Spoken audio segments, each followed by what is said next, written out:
Le titre de l'événement, c'est Bazouam. Donc Bazouam, vous en avez la signification. C'est l'appellation originale de la ville des Grands Bassam. Je veux dire, c'est voilà. Et qui en apollonien veut dire aide-moi à porter ma charge. Je veux dire, bon ben voilà, c'est une démarche comme telle que nous nous autorisons à aider ces artisans-là, artistes, à porter cette charge-là. Donc nous l'avons installé à l'extérieur pour pas qu'il y ait enfermement. Il n'y en a pas, il n'y en a aucun d'enfermement. D'où le nom galerie sur route.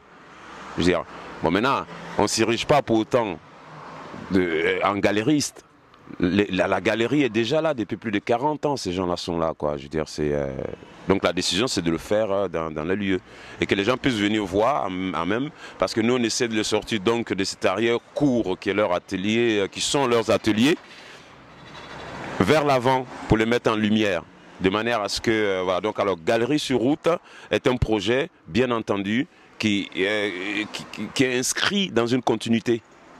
Je veux dire, on ne va pas juste se limiter à faire, bon, on va considérer ça comme une première édition, mais nous avons l'intention d'élargir la chose d'autres manières. Avant l'organisation, il y a toujours deux types de personnes.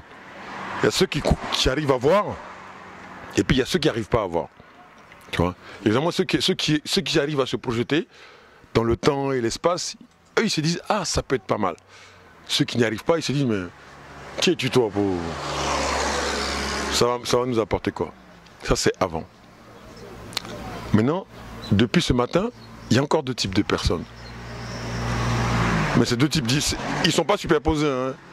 C'est-à-dire que ceux qui ne voyaient pas avant, qui voient maintenant, qui viennent te dire, ah, c'est bien.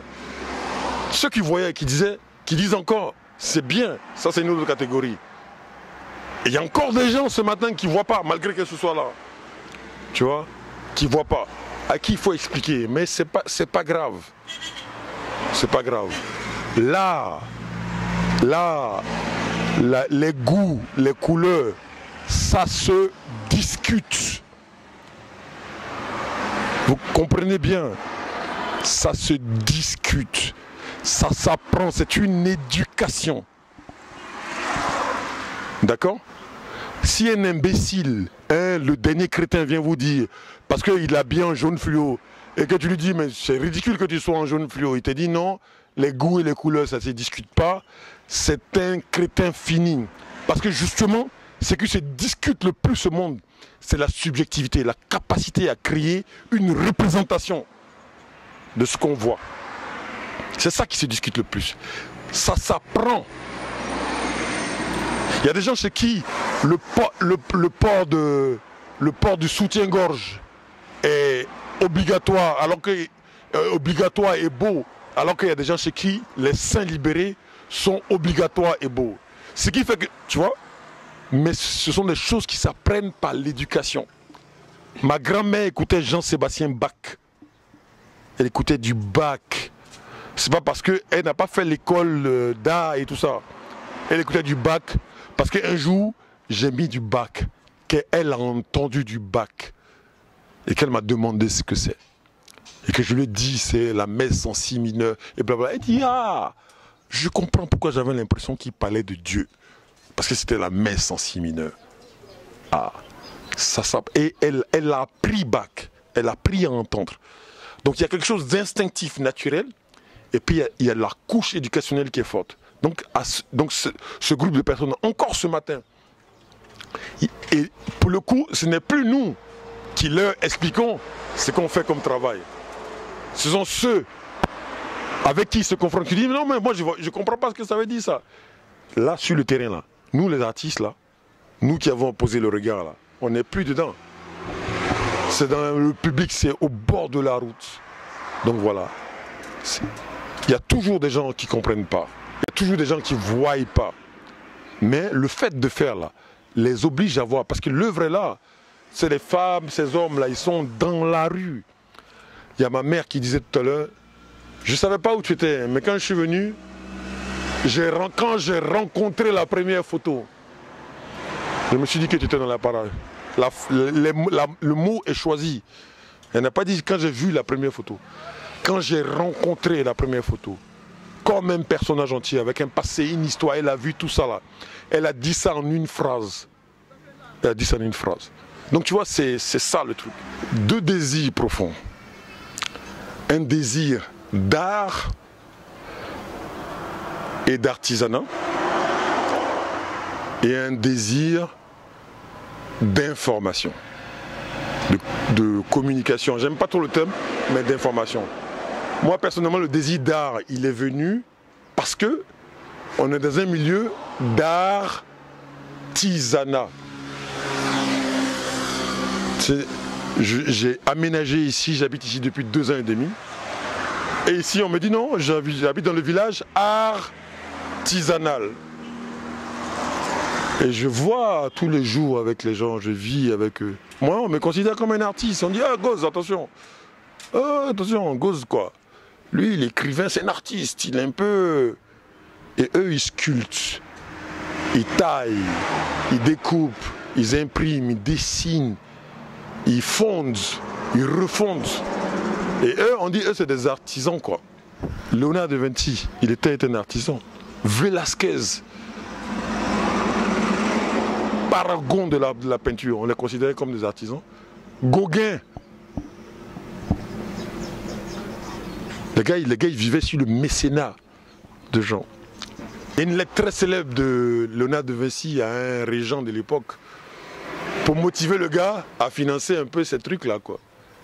On appelle ça la lettre de motivation de Léonard de Vinci. Donc tu vois, donc en fait, je me suis rendu compte que c'est quoi ce truc, ce regard qui aujourd'hui, qu'est-ce qui a changé dans le regard d'aujourd'hui? Tu dis que ceux-là sont des artisans et que nous, on est des artistes. Puis bon, après, on a un petit nom. Quand je dis on a un petit nom, Doris et moi, on a un petit nom. On s'est dit, ah, à force de vivre là, machin, on peut peut-être utiliser ça pour que les gens, comme nous, se posent la question. Parce que nous, on a une idée, hein, mais on se dit que c'est injuste que ce soit que nous autres qui ayons une idée, que les grands peuvent avoir une idée. Donc c'est comme ça que j'ai dit, ah, j'ai appelé Doris, j'ai dit, Doris, viens, on va voir, viens voir un truc. Donc on s'est donné pour objectif de faire donc cet événement, cette exposition, de ce film sur ces artisans qui ne sont que artisans, mais vus de près, plus artistes que d'autres artistes. Et notre objectif est de les mettre en lumière parce que, ne les voyant pas en passant devant leur stand, etc., en train de faire, on n'a pas l'impression qu'il y ait une valeur artistique dans ce qu'ils font. C'est-à-dire c'est vu comme ça, comme des objets d'usage domestique, etc. Donc on colle cette appellation artisanale elle-même hein, sur leur travail. Pour moi, l'artiste, par définition, est un faiseur. De toute façon, comme Goz vient de le dire, hein, les grands artistes qu'il a cités sont des artisans d'abord. Je veux dire, ils étaient comme tels. Le mot artiste lui-même, il est nouveau par rapport à l'existence d'œuvres, à vrai dire. Et un artiste, c'est pas quelqu'un qui le devient par autoproclamation, comme ça, tu vois, avec un discours taillé, etc. C'est pas ça l'artiste. Je veux dire, l'artiste, c'est le faiseur. Et c'est au vu de ce qu'il produit, de ce qu'il fait, que la masse décrète s'il y a art ou pas. Voilà. Et donc, nous, au vu de ce que ces personnes-là font, on pose la question, tout simplement. Maintenant, à chacun de trouver la réponse, en venant voir de plus près ce qu'ils font. Qu'est-ce qu'on doit retenir? Mais quand tu fais une photo que tu mets au bord de la route, là, tu ne mets pas un petit lexique pour dire « Mon cher passant ». Quand tu passes par là, voilà la liste des choses que tu dois retenir. Non. Elle est projetée à ta face, la photo. Ce que tu dois retenir là, c'est toi qui fabriques ça. Je récite encore à nouveau ma mère. C'est pas parce que c'est ma mère, c'est parce qu'elle a eu la phrase la plus pertinente de la matinée. Elle a dit, j'ai rencontré... Ça sonnait. Elle parlait, il y avait 10 personnes. Quand c'est qu'elle a dit là, j'ai rencontré la première photo, ça sonnait. Tout le monde a entendu la phrase, quoi. Tu vois? Donc c'est ça, c'est faire comme ma maman, rencontrer les photos. Quand tu rencontres quelqu'un, à lui là il me plaît. J'ai l'impression que c'est un cultivateur. Mais peut-être qu'il ne l'est pas. Ah, il a une machette. Mais pourquoi il a une machette à Bassam? Etc. C'est ça, c'est toi qui fabriques ton art. L'image, l'écriture, l'art prête d'abord l'intelligence de la symbolique à tous ceux qui passent devant. Nous, on est des artistes fondamentaux, totalitaires, excessifs. Quand je dis nous là, je ne parle pas de Doris et moi, hein. Je parle de toute notre civilisation, 200 000 ans dans la forêt là. Artistes totalitaires, quand un masque sort sur la place du village, quand un masque apparaît sur la place du village, il n'y a pas quelqu'un qui explique ce que le masque dit. Le masque, il dit la peinture, il dit la sculpture, il dit le chant, il dit la parole, il dit l'oralité, il dit la danse, la chorégraphie, il dit la mise en scène, il dit la théâtralité. Et ça là, il n'y a pas un lexique au village là pour expliquer, voilà, le grand glas est sorti. Le glas est sorti. Non, non, non. Chacun prend sa part de civilisation dans ce que l'artiste là te propose. C'est ça qu'il faut retenir. La liberté de voir, de comprendre ce que toi, ta culture te permet de comprendre. La maison dans laquelle on vit là, le pays dans lequel là, il est constitutionnellement artistique et culturel. C'est-à-dire qu'il est fondé de culture et d'art. La Constitution, c'est pas article 1er, non, non, non, non, non. Avant que le Gawa, qui nous a donné le code constitutionnel hérité de Napoléon, avant qu'il n'arrive là, on mangeait d'une façon, on se bougeait d'une façon, on danse d'une façon, on regarde les choses d'une façon. Tu comprends? C'est constitutionnellement en nous. Et ça, c'est l'héritage de plusieurs générations.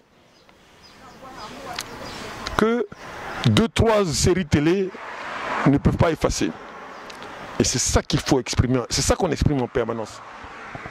Quand je gicle sur un obturateur photo, quand Doris Aaron Casco gicle sur un obturateur photo, pour attraper l'état de la folie, en 1992, il n'a même pas 30 ans, pour dire, regardez les gars, ils sont fous, et nous tous, on s'en fout.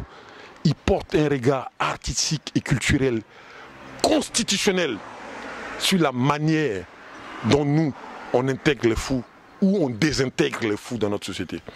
L'idée, justement, c'est de changer les lignes en bougeant des petits trucs comme ça, des petites idées, des petits concepts. L'idée précède toujours l'action. Toujours. C'est ça qui motive les gens.